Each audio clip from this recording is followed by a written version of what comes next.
Hello, salut à tous, on se retrouve aujourd'hui pour une nouvelle vidéo critique, une critique d'un film, mais qui n'est pas une comédie musicale.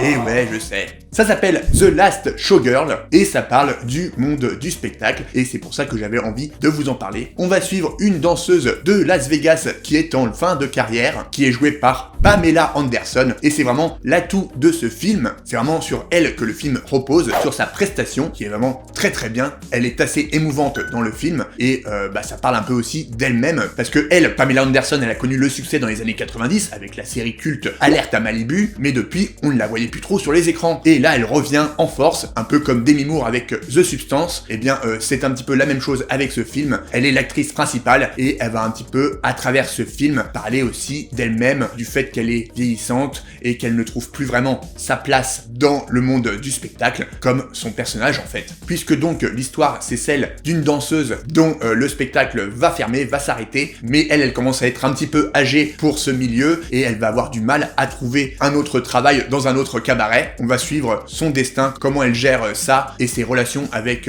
les autres danseuses qui travaillent dans ce monde de Las Vegas, ce monde qui est un petit peu plein de paillettes, mais qui en fait, quand on regarde dans les coulisses, il est un petit peu triste et ça demande beaucoup de sacrifices pour ne pas être sûr de réussir, ou en tout cas pour avoir une situation assez précaire qui peut s'arrêter du jour au lendemain, surtout aux États-Unis où quand un spectacle s'arrête, après pour retrouver du travail derrière, il faut s'accrocher. Et du coup, Pamela Anderson est vraiment bouleversante et la réalisation aide aussi à cela. C'est réalisé par Gia Coppola qui avait fait Palo Alto, peut-être que vous l'avez déjà vu. C'est assez contemplatif, on suit vraiment le personnage de Pamela Anderson, c'est elle qui va prendre l'espace et la caméra qui va la suivre, donc le rythme est assez lent, mais comme le film dure 1h30, ça passe très très bien. C'est tourné en pellicule 16 mm, donc il y a parfois des petits effets de flou, comme on peut avoir sur les vieilles photos Polaroid, donc ça donne un côté rétro, hors du temps, qui marche très très bien avec le message du film, ce message de le temps qui passe, de ce monde artificiel que peut être Las Vegas, où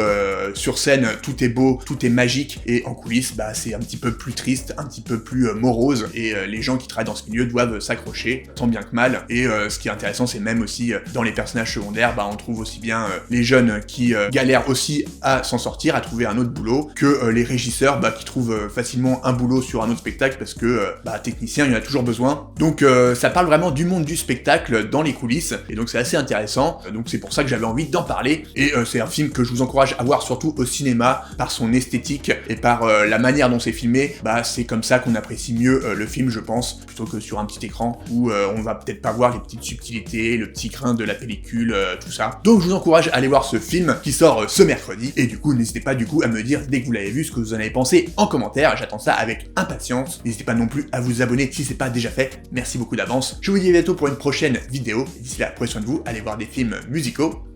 ciao.